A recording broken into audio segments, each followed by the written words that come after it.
दिव्यवाणी दिव्यवाणी दिव्यवाणी दिव्यवाणी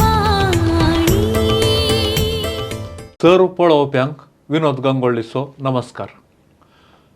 मोगाच्यानो दिव्यवाणी लायव्ह चॅनलान सादर करच्या विशेष कार्यक्रमाक तुमकां मोगाचो येवकार हांव मागतां. आनी आज एक परत विशेष कार्यक्रम तुमचे मुखार सादर करूंक आमचे संगी हांगासर हाजीर आसात मानादीक दोतोर प्रतापानंद नाईक. आज आमी काणगिल्लो विशय जावन आसा जुदास.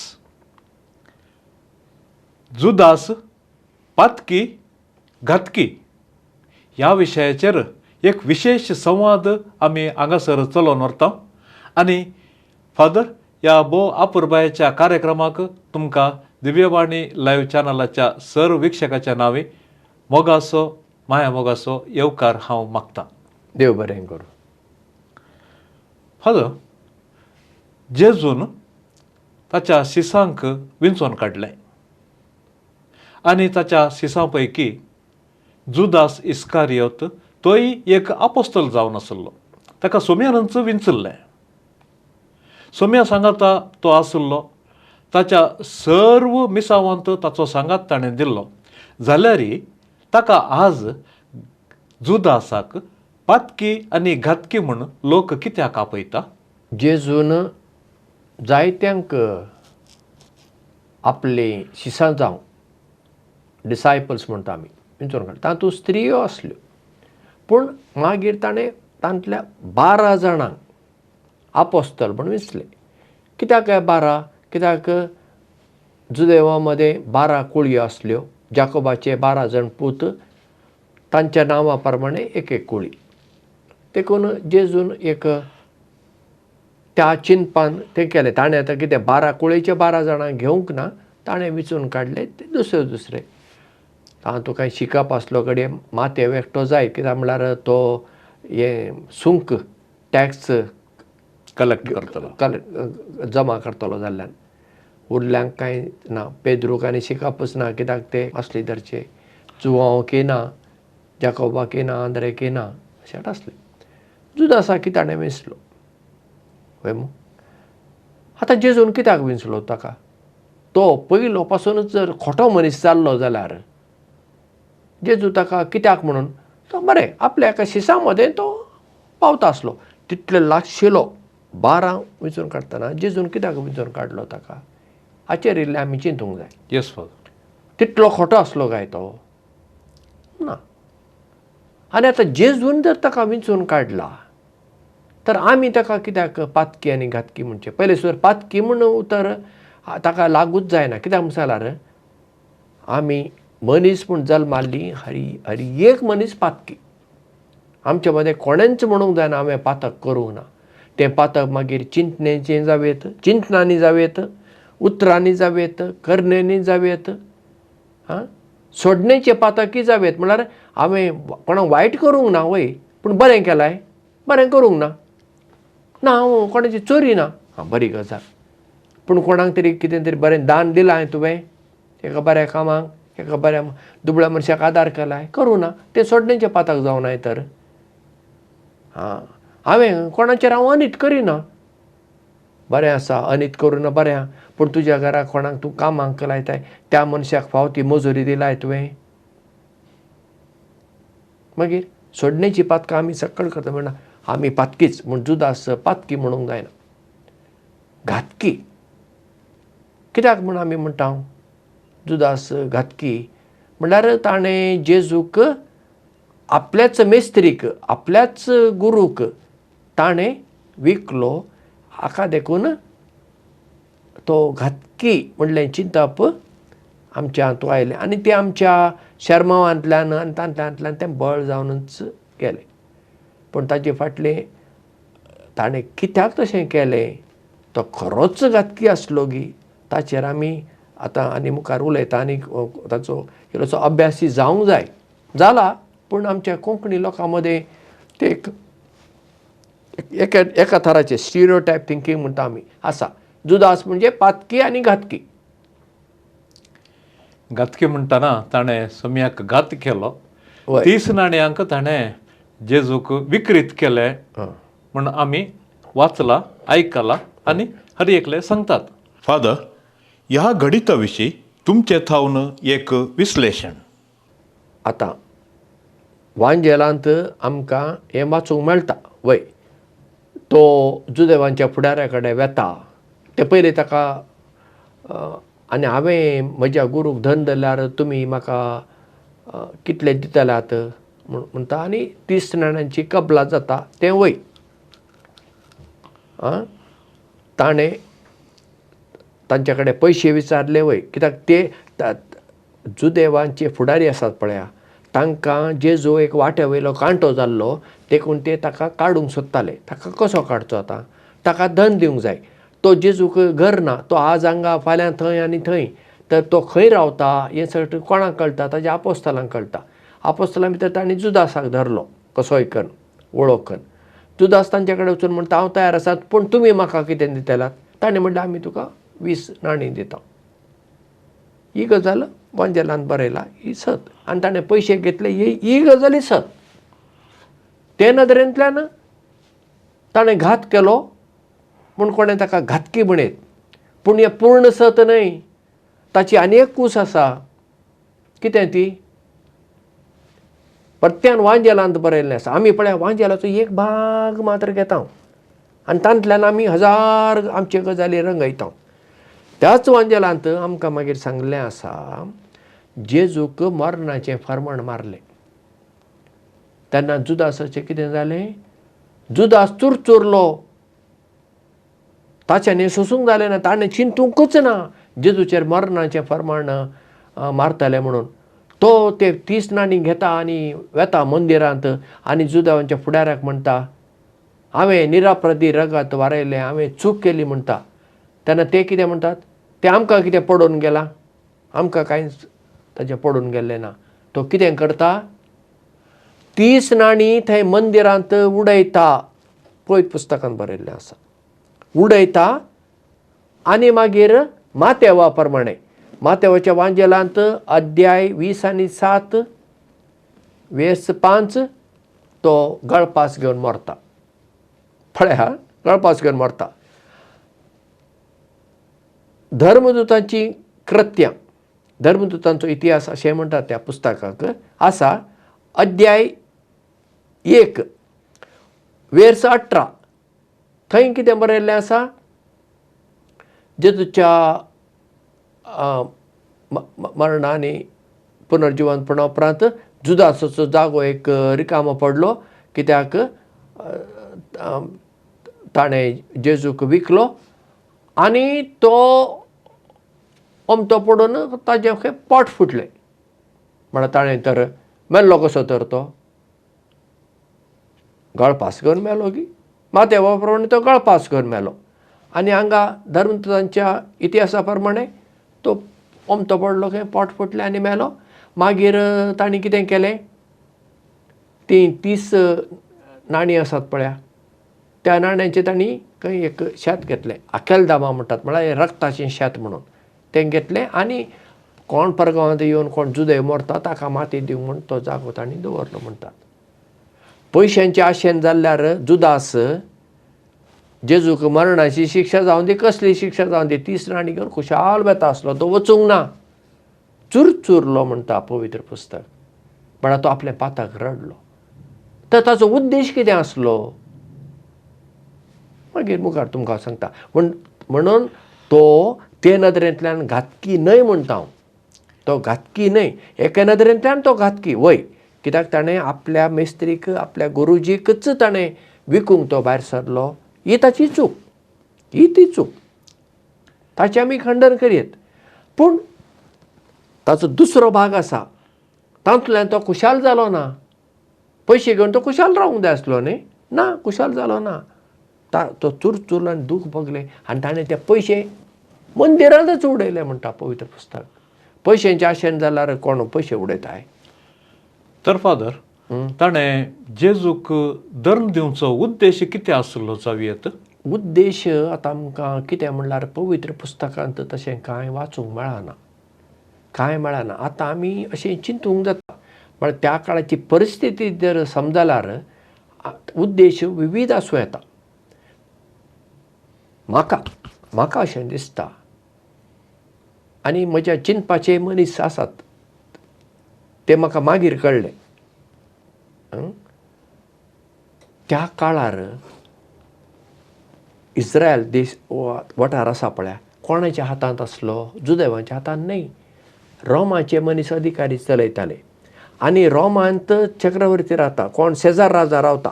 आनी हांगासर पिलाताक गव्हर्नर केल्लो पळय. आनी ते उत्तरे कडेन गालिल्या वाठारांत हेरोद आसलो राजा, हांकां ती जबाबदारी दिल्ली. आतां पिलात जुदेव न्हय.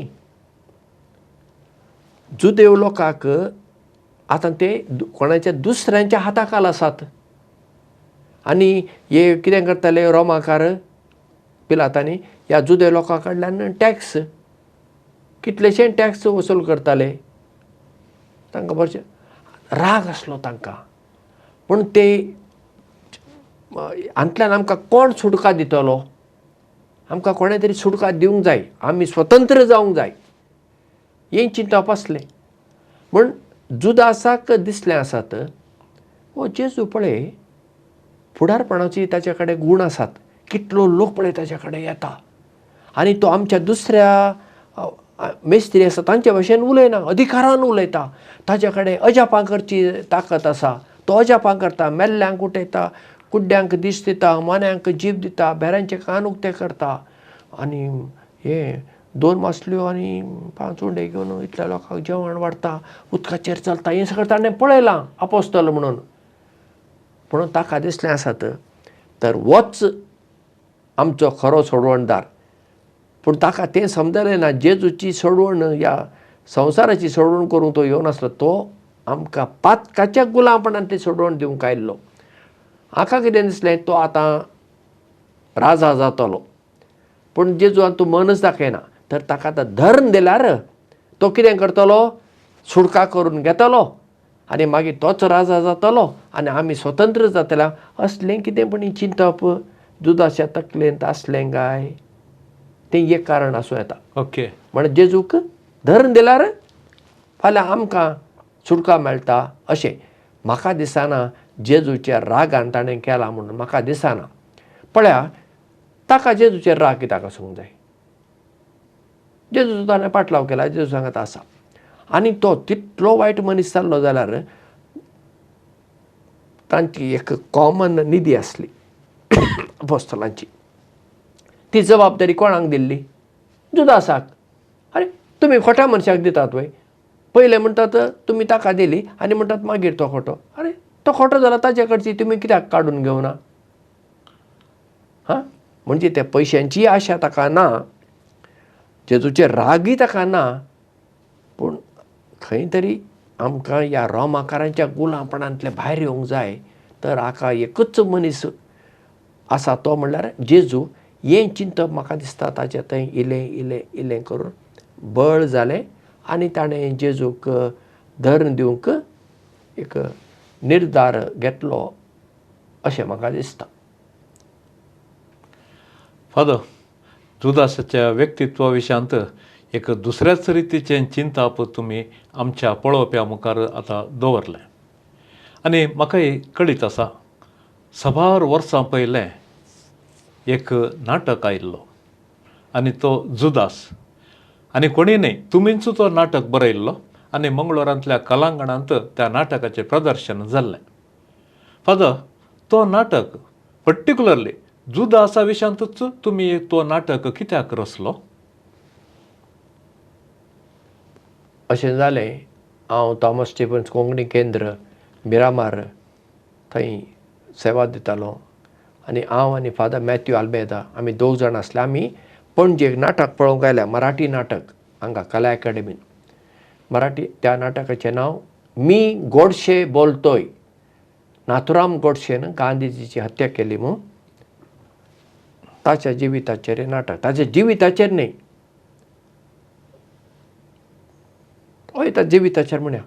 थंय कितें सांगचें, एक वेगळेच प्रकार. नाथुराम गोडशेच येता आनी उलयता हांवें गांधीजीची हत्या कित्याक केली. स्पश्टपणे तो आपले विचार मांडटा. तो ते नाटक तुमी थंय तो नाटक म्हणटात, आमी गोंयांत हांगा ते नाटक म्हणटा. ते नाटक ती नाटक आमकां कळ्ळें न्हय. तुमी ते तो ड्रामा जाल्ल्यान ते ड्रामा उतर काडलें आनी तो ड्रामा म्हणजे सारकें तो नाटक केलें. एक्चुली व्याकरणाच्या नदरेंतल्यान ते नाटक आसूं दी, ओके. ती भाशेची गजाल आसूं दी. ते नाटक पळयता पळयता पळयता म्हजे थंय जुदासाची चिंता पायलें. अरे नाथुराम गोडसे म्हणटा हांवें ह्या कारणा खातीर महात्मा गांधीची हत्या केली. तर आमी म्हणटा जुदासान जेजूक विकृत केलो, ताका धन दिलो, कित्याक गाय. आनी हांव घरा गेलो आनी इंच म्हज्या मतींत चिंतना येवंक लागली. कितें तरी बरोवन काडूंक जाय, कितें करूं ना. मागीर हांव रेतीर करूंक त्रासी केलो डॉन बॉस्को. 8 दिसांचो रेतीर थंय गेलो पळया. आनी ही जुदासा विशींची चिंतना इतली बळ जाली. फादर मायकल मस्करेनस आसलो, ताज्या कडेन हांवें बरोवन ते लांब हे आमचे सायजीचे पेपर, 1 लायन आसता पळय रुल्ड पेपर, तितलें घेतलें आनी हांवें बरोवंक सुरू केलें. आपशीं जायलें. मागीर ताची आनी एक बरी फेर कॉपी केली आनी तें तयार जालें. सेमिनरींत एका पाद्र्याक, मागीर आनी एका म्हजे स्टुडंट पाद्रीच तो, त्या वेळार तांकां तें वाचूंक दिलें. तांणी इल्ली सुचोवणी केली आनी मागीर तातूंत आसली इल्लीशी खर उतरां काडून तिकेशें मोव केलें आनी तशें तें पुस्तक तयार जालें. कित्याक जुदासान जेजूक विकृत केलो म्हूण आमी म्हणटा न्हय, तर आमी जेजूक विकृत करूं नय. जुदासान जेजूचो घात कितल्या फावटी केलो? 1 फावटी. पवित्र पुस्तका प्रमाणे 1 फावटी. आनी आमी जुदासा प्रासक कितें व्हडलें आमी सांतिण्यो वय तर आमी जेजूक कितलें हें करता, अपमान करिना, ना म्हणूंक जाता. मागीर आमी पयशांच्या आशेन कितें कितें करिना, फटी मारता, खोटी साक्ष दिता, सकट म्हणनात पूण तितले आसात मू जीव काडटली नात वय. पयशांक आस्तीक लागून कोर्तीक वचनात वय, भावाक आनी भयणीकच कोर्तीक व्हरिनात वय. तेन्ना आमी जेजूक विकृत करिना. तर जुदास आमच्या परस चड पातकी आनी घातकी कसो, हें म्हाका लोकां मुखार घालूंक जाय आसलें. आनी अशें तें करन म्हळ्यार तें एक काल्पनीक. थंय जुदासाक कसायकार म्हणल्यार मनजाती मारचो म्हूण एक दिला. तशें बायबलांत तसो कांय उल्लेख ना.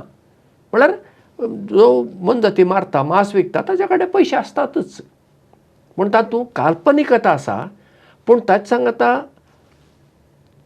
जायतें कितें जेजूच्या काळाची परिस्थिती कशी आसा ती पिंतरायल्ली आसा. तातूंत तें नाटक तुमी पळयलें जाल्यार तो एकलोच स्टेजीचेर उलयता. पयलो म्हणजे तो लोकां मदल्यान येता आनी आपणाची वळख सांगता. एक वेगळ्या प्रकारान लोकांक वळख करून दिवची तोच सांगता हांव कोण आनी कितें म्हणून. आनी मागीर लोकां मदल्यान सवालां येतात, ताका तो जापी दिता. कोण ताका म्हणटा तें तुवें जेजूक धर्म दिल्लो हें सारकें. मागीर ताका तो म्हणटा बरें म्हजें चूक म्हणटात न्ही तर तुमी करूं नय, तुमी अशें केलें हें कशें तर न्ही. तूं मागीर देदेस्पार जावन तुवें गळपास घेतलो खंय. मागीर तेन्ना तो ताका म्हणटा बरें तुमच्याच बायबलांत 2 प्रकार आसा. एक कडेन हांवें गळपास घेतलो आनी एक कडेन हांव धरनी रोमतो पडोवन पोट फुगोवन मेलें. तर हातूंतलें खंयचें सारकें तुमी सांगा. बरें तें सोडा. तुमचे मदें गळपास घेवना, लोकांनी घेतला, माद्रींनी घेतला, माद्रींनी गळपास घेतला, वा बांयत दर्यांत उडोवन मेल्ली नात तुमी नात. मागीर हांवें तुमी केल्लें सारकें जाता, हांवें केल्लें मात पातक जाता. अशें तो तांकां उलटी संवाद जाता, उलयता. म्हळ्यार एक चिंतप. आतां तांतल्यान कितें जाता त्या संवादांतल्यान लोकांक खुबशे कितें जुदाशा विशीं इल्ली म्हायती मेळटा. म्हळ्यार पयलीं आमी जुदास म्हळ्यार तो इतलो कितें एक वायट अशें आमी ते पिंजरायल्लें आसा पळया. हां, वय ताणें वायट केलां ना म्हणना आमी, ना ताणें केल्ली चूक आसा, पूण सगळोच तो इतलो चुकीदार म्हळ्यार ताका बोगसाणें नाय तर.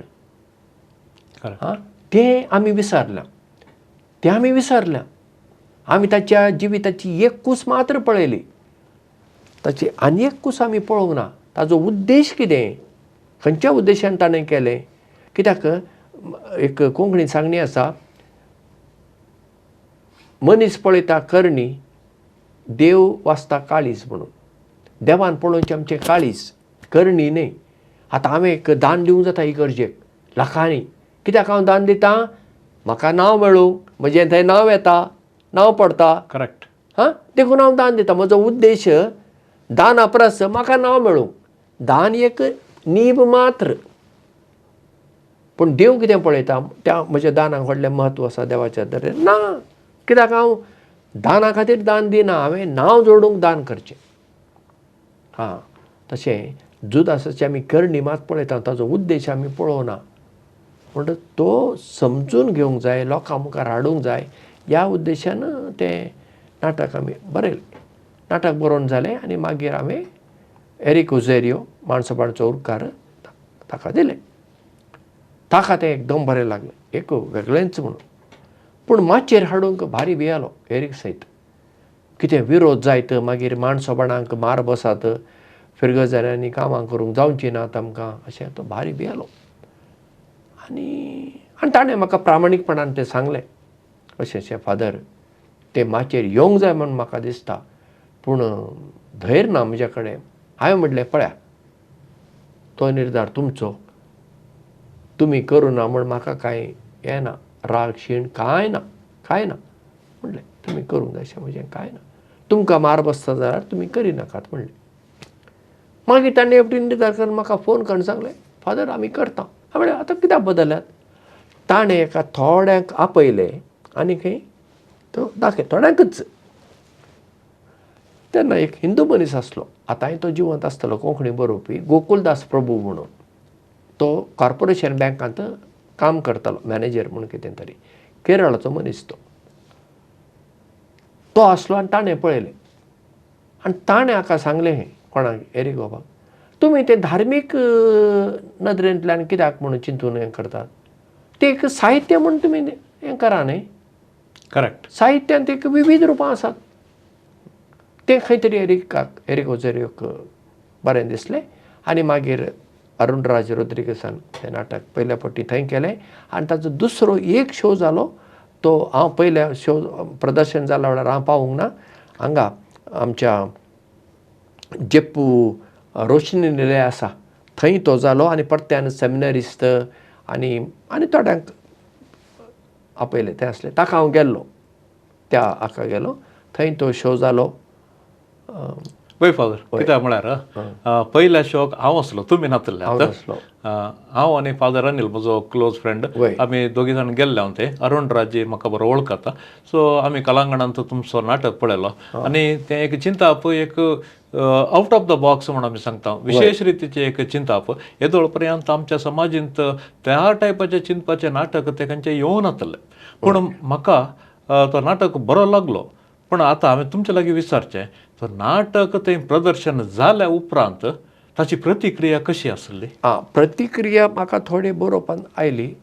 थोडे म्हळ्यार रिचर्ड लसाद म्हूण आतां एक तो पयलो इंग्लीश पत्राक काम करतालो, तो आजून आसा. ताणें म्हाका मागीर बरी ताजेर रिव्यू बरयले. आनी म्हाका तो जाप दिसलें, अरे अशेंय चिंतपी मनीस आसा म्हणून. आनी ताणें म्हाका एका पुस्तकाचो उल्लेख दिलो. मागीर तें पुस्तक हांवें, त्या पुस्तकाचें नांव जुदास इंग्लिशीन. त्या ताजो बरोवप्याचो म्हाका आतां हें उडास येना. आनी तें पुस्तक वाचतच हांवें पळयलें, अरे बाप रे, जें कितें हांवें हांगा ह्या नाटकान दवरलां त्याच मनशान अभ्यास कर, स्टडी करन, नाटक न्हय तें, पूण जुदासाच्या जिविताचेर एक अभ्यास केला तितलो. पूण तोच हांवें ह्या नाटकांत कितें सांगलां तें कितें चुकीचें ना सकट. काल्पनीक जाल्यारय तातूंत थोडें चिंतप आसा आनी त्या चिंतपाचे मनीस आसात. मागीर म्हजी आकयशिदू माद्रती तिणें म्हणलें आमी आयिल्लो भारी बरो लागलो, पूण मागीर जेजू अशें म्हणटा जुदासा विशीं, तो मेल्लो जाल्यार बरें आसलें, कोण जाण अशें दिता ताका, कोण म्हजो घात घेतलो आळे वच म्हणटा अशें म्हणटा. हांवें म्हणलें वय बायबला सकट बरयल्लें आसा, पूण आमी एक उडास दवरूंक जाय. वांजेल बरयल्लें केन्ना? जेजूच्या मरणा उपरांत, पुनर्जिवनपणा उपरांत कितलेशा वर्सां उपरांत. वय मू वय. आमकां 2 दिसां आदीं 3, 4, 5 दिसां आदीं कोणें कितें म्हणलें उडास खंय आसा? हें आतां कितल्या वर्सां उपरांत बरयलां आनी तें आनी कोणें तरी बरयलां. तें आपोस्तलांनीच बरयलां म्हणून कांय तें पुरावो ना, तांच्या शिसांनी बरयलां आसतलें. तेन्ना थोडीं घडितां ताका इल्लो रंग लावन येतात, तशेंय कित्याक जावं नजो. आनी पळय पुस्तक घेतलें तर जाल्यार तुमी तें एक सारकें ना पळया. हातूंत माथेवांत एक प्रकार आसता, तेंच मार्कांत अनेक पटी आसता, लुकांत अनेकच वेगळे प्रकार आसता, तेंच घडीत वेगवेगळ्या तरांनी आसता. ते आमी आसा तशेंच उतराक उतर धरूंक त्या वेळार कोणें तें कॉपी रायटींग केलें, बरोवन काडलें, डिक्टेशन असलें कांय ना न्ही. पूण तस सगळें आमी उतरां धरूंक जायना. ताजे फाटलो संदेश आमी पळोवंक जाय. म्हणटच प्रतिक्रिया अशी असली. मागीर तें पळयल्ल्या लोकांनी कितें म्हणलें तें म्हाका कळीत ना, पूण एडी नेट्टो आमचो मालगडो बरोवपी तो आसलो, ताणें म्हाका एक सवाल केलो. हें आमकां इगर्जेन ताणें सकट जुदासा विशीं इतलो केला आनी तुमी हांगा वेगळेंच कितें एक ताका सांत म्हणल्या भशेन केलां आनी अशें केलां, चित्र उबें केलां, हें कितें वेगळेंच चित्र तुमी दवरतात, तर तुमच्या नाटकाचो उद्देश कितें? ताका हांवें जाण दिली, हांवें हांगा जुदासाक सांत म्हणून पिंजरावंक ना. एक मनीस म्हूण पिंजरायला. एक मनीस तो आमचे भशेनच रक्ता मासाचो, चुकी करचो एक मनीस. आनी नाटकाचो उद्देश कितें म्हण तुमी विचारता जाल्यार बोगसाणें. कित्याक तें नाटक कशें सोंपता? जुदास शेवटी कितें म्हणटा? जेजून कितल्या जाणांक बक्षिलां, निमाणें जाणें ताचे सांगता क्रुसार मेल्ल्या चोराक बक्षिलां. चोराक तो उजव्या हाताचो म्हूण तांकां पुरावो ना, ते आमी मात ताका उजवो हात म्हूण केला. कित्याक आमकां दिसता उजवो हात चड मानाचो, दावो हात मानाचो न्हय म्हटलें. पळया जालें. तशें ना, चोराक बक्षिलो आनी चोराक कशी कित्याक शिक्षा? तो व्हडलो चोर, खुनीगार आसतलो तो, देखून ताका ती शिक्षा जाली. ताका जेजून बक्षिलें. आजच तूं म्हजें सांगाता वैकुंठांत आसतलें म्हणटा जेजू. तेन्ना जुदास म्हणटा तर ताका जेजून बक्षिलो, येद्या व्हडल्या गुन्यांव केल्ल्या मनशाक म्हाका बोगसाणें नाय, हांवें माफी मागला. वय म्हाका लज जाली आनी हांवें म्हजो जीव काडून घेतलो जायत. तो घेतलो म्हणना, घेतलो जायत. पूण जेजून बक्षिला न्ही, तर म्हाका आतां तुमी फर्माण मारा म्हजेर कसलेंय फर्माण मारा तुमी. कित्याक हांव आतां जियेतां. कसलेंय फर्माण मारा, पूण मारचे आदीं जेजूची उतरां दोळ्या मुखार दवरा म्हणटा आनी तो वेता. आनी तेन्ना थंय कितें चित्र प्रोजेक्ट जावंक जाय. जेजू खुर्सार मरता तें चित्र आसा आनी देवा दयाळ काकुळतीच्या हें गीत आयकूंक येवंक जाय. तशें हांवें बरयलां तशें. आनी नाटक जाता ताका अभिनंदन करचें, ताका माचयेर आपोवचें नाटक कांय ना. म्हळ्यार तेका त्या वातावरणांत तें नाटक सोंपोवंक जाय. म्हणजे पळयतल्या मनशा हांगा तें नाटक पळयतल्या मनशाक हें सकट हांवें पळयलें, जुदास असो उलयलो, अशें उलयलो आनी तो गेलो. तर आतां हांव जुदासाक बक्षूंक तयार आसां वा ना? दर एकल्यान आपआपणाची जाप सोदूंक जाय. नाटकांत कांय सांगना तूं जुदासा बक्षी म्हूण सांगना, बक्षी नाका म्हूण सांगना. म्हणल्यार ती जाप उक्ती आसा ओपन एंडेड. सो तशें तुमची जाप ती ओपन एंडेड, पूण तो नाटक बरयतना ताचो एक दिश्टाव तुमच्या मती भितर आसलोच. वय आनी ह्या कार्यक्रमाच्या निमाण्या हंतार तुमी खंयच्या रितीचो संदेश दिवचे म्हणल्यार त्या एका उद्देशान हो नाटक तुमी रुपीत केलो फादर. हांवें संदेश दिवच्या नदरेंतल्यान नाटक बरयतना तें सांगलें न्ही, एका प्रकार जुदासच म्हजेतान उलोवंक लागलो म्हणयत. हांवें तें बरयतना एक अशें एक असो लोक आसतलो, तांकां असो संदेश दिवंक जाय तशें कांय ना. जुदासच उलयता, हजार सवालां तोच विचारता म्हजे मती भितर. हांवें अशें केलें पण अशें तुमी करूं नय, अशें जालें, अशें करूं नय आनी अशें. पूण मागीर तें रुपीत जाता येताना बोगसाण्याचें हें कितें म्हणुया तो भाग बळवंत जालो. देखून त्या शेवटाक बोगसाण्याचें म्हत्व येता, निमाणें येता. थंय जुदासाक कसलेंच फर्माण दिल्लें ना, कित्याक जुदास पयलेंच म्हणटा म्हजेर तुमी अन्याय केला, आतां तुमी सकट निती धरात. नाटकाच्या सुरवातेर तो म्हणटा, पूण पयलें म्हजें आयकून घेयात. मागीर सकट तो म्हणटा आनी शेवटाक म्हणटा आतां तुमी म्हजें आयकलें, देव बरें करूं, आतां तुमी म्हजेर फर्माण मारात. ओके. हां, म्हळ्यार तो असो प्लॅन जावन येवच्या परस तो एक कितें म्हणुया एक अशें भितरल्यान पळय अशी झर फुटता. झर फुटून फुटून फुटून उदक येता, बांयत उदक भरता. सादारण ते रितीचेर तें नाटक बरयतना जालें. आतां म्हाका ताजेप दिसता अशें कशें जालें काय, अशें कशें जालें, अशें कशें म्हळ्यार तो मूळ ताजे प्रभाव त्या मराठी नाटकाचो मी गोडशे बोलतोय त्या प्रभावान हे जुदास नाटकाचें हें जालें तशें. सो भोव अपुर्बायेन जुदासा विशयांत तुमी बरयल्ल्या त्या एका विशिश्ट नाटका विशयांत आमी हांगासर संवाद चलयलो.